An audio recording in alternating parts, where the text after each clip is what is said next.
so that men are trading power for love, and that's turning them into women. Men want love, and they're giving up power. They're becoming feminine. And also, though, I think it could be argued that maybe men aren't as needed as they used to be. Isn't that true? Well, yeah, and that's part of the design. They're deliberately giving jobs to women so that men cannot be the provider, and as a result, and at the same time, women cannot become wives and mothers, and cannot devote their time to homemaking and to raising children, and as a result, they achieve another one of their goals, which is depopulation, and so the birth rate has plummeted. As well, the divorce rate is huge because essentially you have men and women competing for the same space, which is the masculine space. They're both competing for power. So essentially, they've made men and women incompatible, which is part of their social engineering, their attempt to re-engineer the human race and destroy marriage and family as institutions and make us essentially follow a pattern that we see among homosexuals. Homosexuals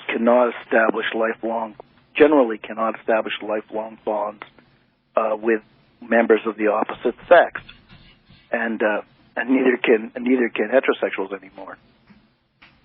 Wow, and isn't this a risky gamble on their part to destroy? Oh, well, we got a break. I'll get back to that, so keep that in mind about this being a risky gamble to destroy that which holds us together. And what would replace that which holds us together when there's no historical precedent? Anyway, we'll get back to that. We're talking to Henry Makow, SaveTheMales.ca. I'm Jay Weidner. You're listening to Smoke and Mirrors Radio Hour every Monday through Friday. 6 to 7 on the west, 9 to 10 on the east. Repeated 6 to 7 in the morning, 9 to 10 a.m. on the east. Radio for the intelligent. We'll be right back.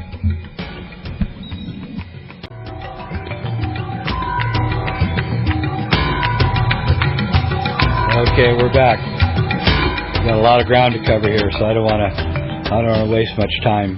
Okay, Henry, isn't it a dicey gamble on these guys' part to destroy that which has been the foundation of human society for many millennia? Well, no, because their agenda is to turn us into docile tools, domesticated animals.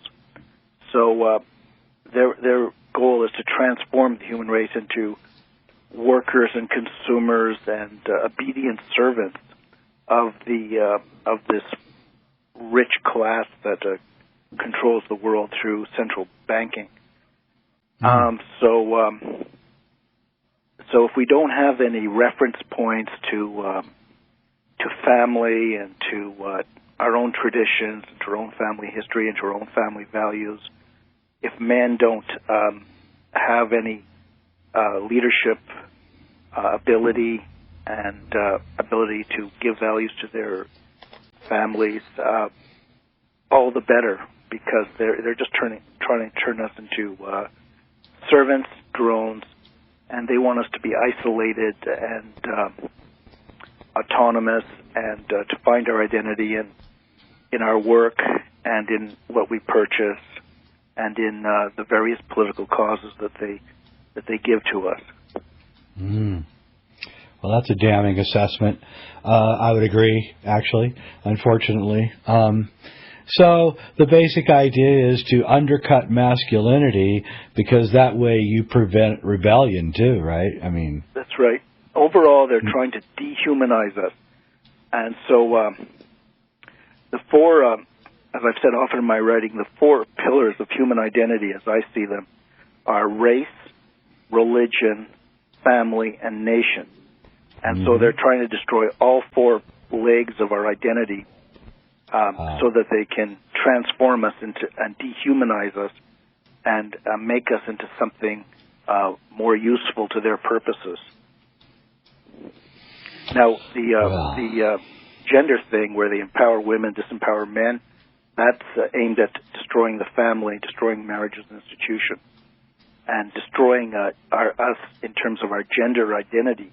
We used to get our identity from being, and we're designed to get our identity from our masculinity and our femininity, and that's under attack. It's kind of ironic that it's all being done under the pretext that they're defending homosexuals from attack, when in fact it's the majority that's under scathing, blistering attack from society's leadership, from the establishment. It's the majority heterosexuals who are under attack every day. Mm-hmm. And this homosexual rights business is just a pretext to undermine heterosexuals and heterosexuality. And, because nothing they ever do is for the ostensible reason they give. Yeah, I would agree with that. Well, this leads then, to, I guess, the inevitable question, which is apparently it seems to me, I know you like this too, you like to use some things in pop culture to be able to kind of keep your hand on the pulse of the collective unconscious, and I like to do that too.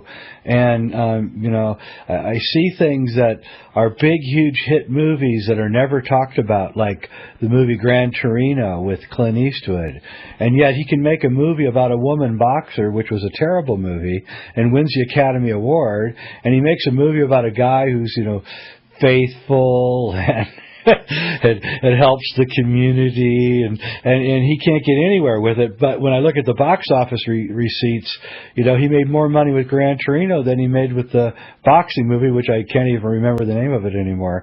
And so I see this rewriting of history going on, as everything before 1960 was terrible and everything after the 60s was incredible. Is that what you see?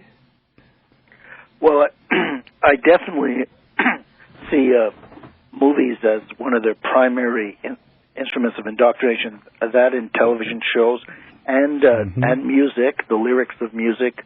All of these things are really indoctrination. So when you see people walking down the street with earplugs, it's scary. It's like they're pod people. They're being indoctrinated. They're being, brainwashed as they walk.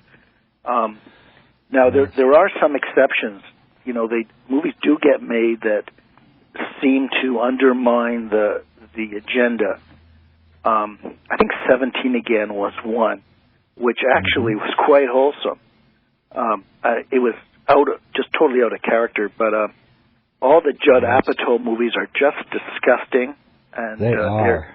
Yeah, and although they do pay lip service to male independence, and they do make fun of women here and there, but they're just scatological, they're filthy, they're degrading to women, and it's amazing you don't hear women complaining at all, because feminism, people have to understand about feminism. It's not a grassroots movement. Feminism is basically a branch of communism, and I know that sounds extreme, but in fact, all the feminist leaders in the 60s, they were what are called red diaper babies. Their parents were communists, and everything that feminism advocated in the 60s was advocated by the Communist Party of the United States in the 40s and 50s. And just Google my website for Red Feminism, Makow, M-A-K-O-W, or just you'll find the article. Absolutely, and you're absolutely right. And let's not forget that Gloria Steinem admitted in 1968 that she learned her journalistic skills from the time that she worked in the CIA. There you go. Okay, I'm Jay Weidner, and you're listening to Smoke and Mirrors with Henry Makow, getting to the root of the problem here. Radio for the intelligent. We'll be right back.